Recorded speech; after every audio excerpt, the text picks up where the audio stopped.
मित्रों,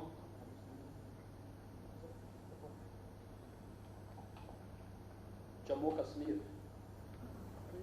के मुद्दे को लेकर के सर स्पीकर नहीं काम कर रहा सर।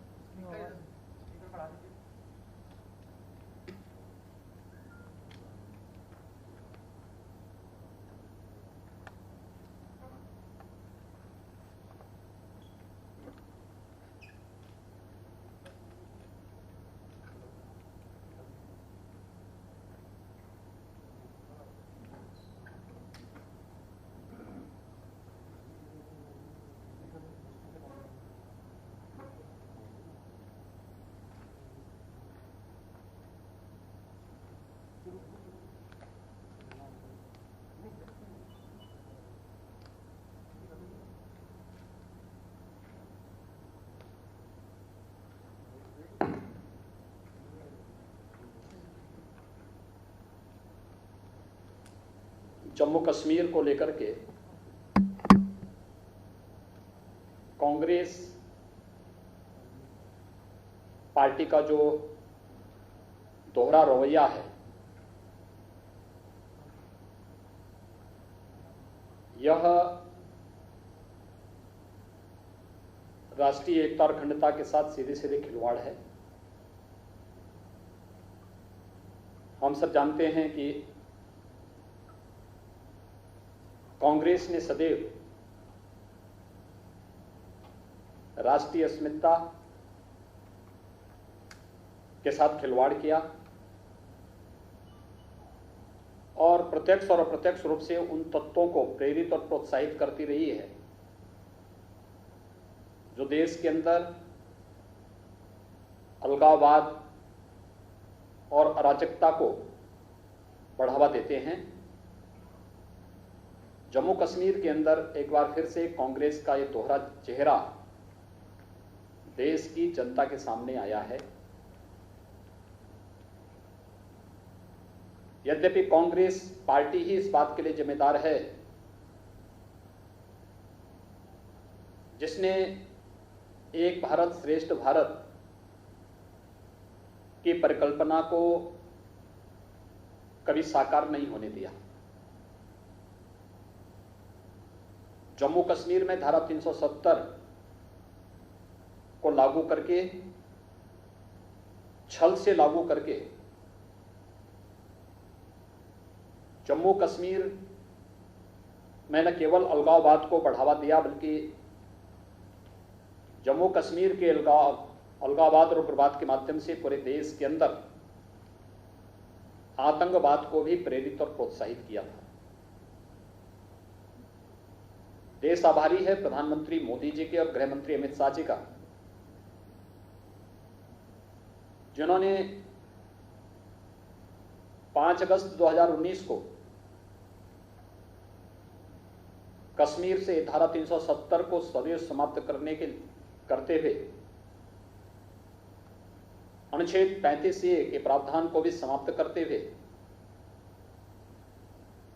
एक भारत श्रेष्ठ भारत की परिकल्पना को साकार किया है। कश्मीर में धारा 370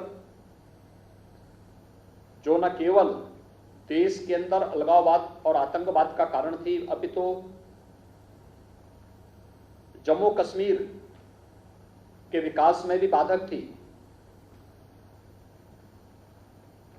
उस धारा 370 को हटाने के उपरांत जम्मू कश्मीर के कुछ नेताओं ने जो एक आपसी समझौता किया था, एक गुपकार कन्वेंशन कहलाता है, और इस पर हस्ताक्षर करने वाले जो लोग हैं उनमें वहां के क्षेत्रीय दलों के साथ ही कांग्रेस पार्टी के भी नेता हैं। हम सब जानते हैं कि पूर्व गृह मंत्री और पूर्व वित्त मंत्री पी चिदंबरम जम्मू कश्मीर से धारा 370 की बहाली की बात बार बार करते हैं। कांग्रेस पार्टी के वरिष्ठ नेता श्री गुलाम नबी आजाद 370 की बहाली की बात करते हैं। गुपकार समझौते के बारे में जो मीटिंगें श्रीनगर के अंदर अलग अलग समय में हुई हैं, कांग्रेस के स्थानीय अध्यक्ष के साथ ही अन्य नेताओं की उपस्थिति वहां पर इस बात की ओर स्पष्ट इशारा करती है कि वे लोग दिल्ली में कुछ और बात बोलेंगे, जम्मू कश्मीर में कुछ और कार्य करेंगे। कांग्रेस के शीर्ष नेतृत्व को चाहिए कि गुपकार समझौते के बारे में अपनी स्थिति स्पष्ट करें, अन्यथा उसका यह दोहरा चरित्र न केवल देश की सुरक्षा और संप्रभुता के लिए खतरनाक संकेत कर रहा है, अपितु पूरी कांग्रेस पार्टी को ही कटघरे में खड़ा कर रहा है। देश कांग्रेस पार्टी से इसका जवाब मांगती है, इसका शीर्ष नेतृत्व अपनी स्थिति स्पष्ट करे कि धारा 370 के बारे में कांग्रेस की क्या राय है, जम्मू कश्मीर के विकास के बारे में जो कार्य अब प्रारंभ हुआ है। यही नेता आपस में एक दूसरे पर पहले आरोप लगाते थे और पहले लगातार इस बारे में कहते थे कि जम्मू कश्मीर के लिए आने वाला पैसा वहां के राजनेता नकार जाते हैं, इनके बच्चे अपने आप विदेश में पढ़ते थे, लेकिन वहां के विकास के लिए जाने वाले पैसे को ये लोग अपने फिजूल खर्ची में और अन्य कार्यों में खर्च कर देते थे। पहली बार हुआ है धारा 370 को हटाने के बाद, जब जिला परिषद के माध्यम से, ग्राम पंचायतों के माध्यम से, इनके चुनाव और इनके गठन के माध्यम से विकास की प्रक्रिया को, इन सबको जोड़ने का प्रयास हो रहा है। और ये गुपकार समझौता इसी बौखलाहट का परिणाम है, क्योंकि अगर विकास हो जाएगा तो लोगों को अपने अधिकारों की जानकारी भी होगी, लोग अपने अधिकारों के प्रति जागरूक होंगे, विकास के प्रति आवाज उठाएंगे। इसलिए स्थानीय स्तर पर लोग विकास से न जुड़ सकें, इसके लिए आपस में एक नापाक गठबंधन जम्मू कश्मीर के अंदर बना करके गुपकार समझौते के माध्यम से उन अलगाववादी तत्वों को प्रेरित और प्रोत्साहित करने के साथ ही जिस प्रकार के खतरनाक बयान श्री फारूक अब्दुल्ला के आए हैं, मुफ्ती महबूबा के आए हैं और अलगाववादी नेताओं के आए हैं, उन सभी गुपकार समझौते पर हस्ताक्षर करने वाले दलों और नेताओं के बयान के साथ कांग्रेस पार्टी का जुड़ना अत्यंत खतरनाक संकेत है। और खासतौर पर तब जब हमारी सेना सीमा पर लड़ रही हो, जब हमारे बहादुर जवान, देश के बहादुर जवान जम्मू कश्मीर के अंदर आतंकवाद की लड़ाई को पूरी मजबूती से लड़ रहे, आतंकवाद की सफाई की लड़ाई को पूरी मजबूती से लड़ रहे हों, उन स्थितियों में भारत के आंतरिक मामले में भारत के दुश्मन देशों से मदद लेने की बात करना ये क्या साबित करता है। और कांग्रेस पार्टी को इसके लिए अपनी स्थिति स्पष्ट करनी होगी कि गुपकार समझौता के साथ उनके नेताओं का जुड़ाव किस स्तर का है, उनके साथ मिलकर के स्थानीय स्तर पर जो गठजोड़ किए जा रहे हैं या आखिर किस प्रकृति का है। और कांग्रेस नेतृत्व के इस बात को भी स्पष्ट करना होगा कि गुपकार समझौते की आड़ में राष्ट्र की सुरक्षा और संप्रभुता के साथ किए जा रहे इस खिलवाड़ को आखिर कांग्रेस का नेतृत्व कैसे बर्दाश्त कर रहा है। कांग्रेस पूरे कांग्रेस नेतृत्व को एक कटघरे में खड़ा करता है। जम्मू कश्मीर के विकास को अवरुद्ध करने वाला, जम्मू कश्मीर के अंदर स्थानीय स्तर पर विकास की प्रक्रिया को आगे बढ़ाने के लिए जो प्रयास प्रारंभ हुए हैं, उन प्रयासों में आखिर कांग्रेस क्यों बाधक बनना चाहती है। एक भारत श्रेष्ठ भारत की परिकल्पना को साकार होने के बाद आखिर उसमें बाधक बनकर के कांग्रेस पार्टी क्या साबित करना चाहती है? यह देश, यह प्रश्न कांग्रेस नेतृत्व से करना चाहता है और हम लोग इस बारे में कांग्रेस नेतृत्व से पूछना चाहते हैं कि आखिर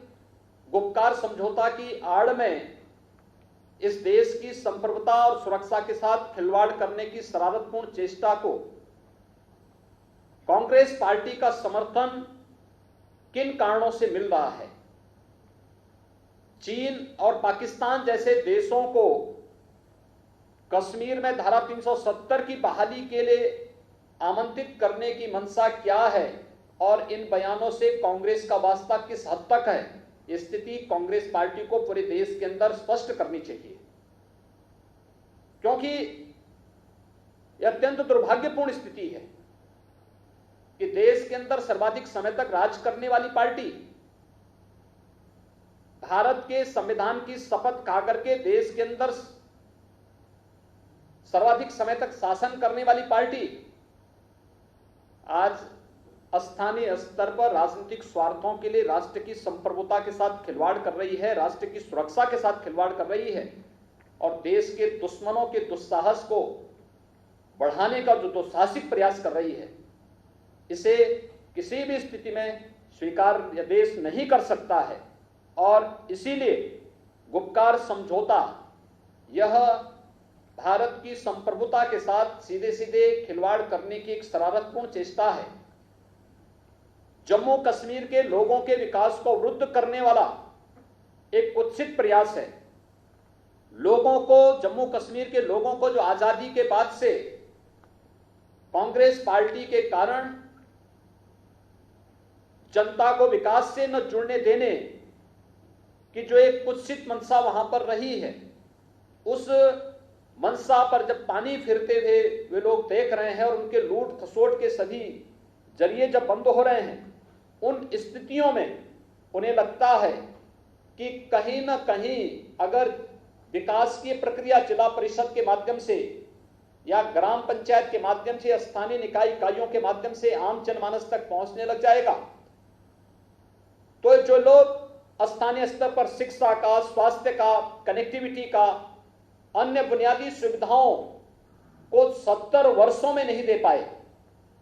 लेकिन इस प्रक्रिया को पिछले 1.5-2 वर्षों के अंदर जिस मजबूती के साथ मोदी जी के नेतृत्व में केंद्र की सरकार ने वहां पर इन परिषदों के माध्यम से, स्थानीय निकाय संस्थाओं, ग्राम पंचायतों के माध्यम से, जिला परिषद के नए चुनाव के माध्यम से देने का प्रयास किया, करने का प्रयास कर रही है, तो ये सभी विरोध कि कहीं विकास की प्रक्रिया के साथ ये लोग न जुड़ जाएं, इस दृष्टि से इनके द्वारा ये शरारतपूर्ण चेष्टा करके राष्ट्र की संप्रभुता को भी चुनौती देने की कुत्सित मंशा इनके सामने आई है। और दुर्भाग्य से कांग्रेस जैसा राजनीतिक दल जो दिल्ली में अपने को राष्ट्रीय दल का स्टेटस मानता है, बोलता है, लेकिन स्थानीय स्तर पर वह अलगाववादियों के साथ और भारत विरोधी तत्वों के साथ मिलकर के भारत की सुरक्षा और भारत की संप्रभुता के साथ पूरी बेशर्मी के साथ वहां पर खड़ा होता हुआ दिखाई दे रहा है। ये बहुत खतरनाक इशारा करता है देश की जनता को। कांग्रेस के दोहरे चरित्र को देखना चाहिए। कांग्रेस नेतृत्व के इस रवैये की निंदा भी करनी चाहिए और कांग्रेस नेतृत्व से स्पष्ट पूछा जाना चाहिए कि जम्मू कश्मीर के बारे में अपनी नीति को स्पष्ट करें। कोई अधिकार नहीं कांग्रेस के नेतृत्व को कि भारत की संप्रभुता, भारत की एकता और अखंडता के साथ खिलवाड़ करे। कोई अधिकार नहीं उन्हें कि जम्मू कश्मीर के लोगों को बुनियादी सुविधाओं से और विकास से वंचित करें। आज जब केंद्र की सरकार इस कार्य को स्थानीय निकाय संस्थाओं के माध्यम से लागू करने का प्रयास कर रही है, तो कांग्रेस का हाथ उन अलगाववादियों के साथ वहां पर दिखाई दे रहा है। यह अत्यंत खतरनाक और शर्मनाक है। हम कांग्रेस नेतृत्व से इस मामले में स्थिति स्पष्ट करने की मांग करते हैं और उनसे कहते हैं कि कांग्रेस का ये दोहरा चरित्र यह देश कतई स्वीकार नहीं कर सकता है। उन्हें स्थिति स्पष्ट करनी चाहिए और उनके नेताओं के द्वारा स्थानीय स्तर पर जो बयानबाजी की गई है और जिस प्रकार से समझौते के साथ जुड़ करके एक बार कश्मीर को फिर से उग्रवाद की आग में झोंकने, आतंकवाद की आग में झोंकने का जो कुत्सित प्रयास किया जा रहा है, इसके लिए उन्हें देश की जनता से माफी मांगनी चाहिए।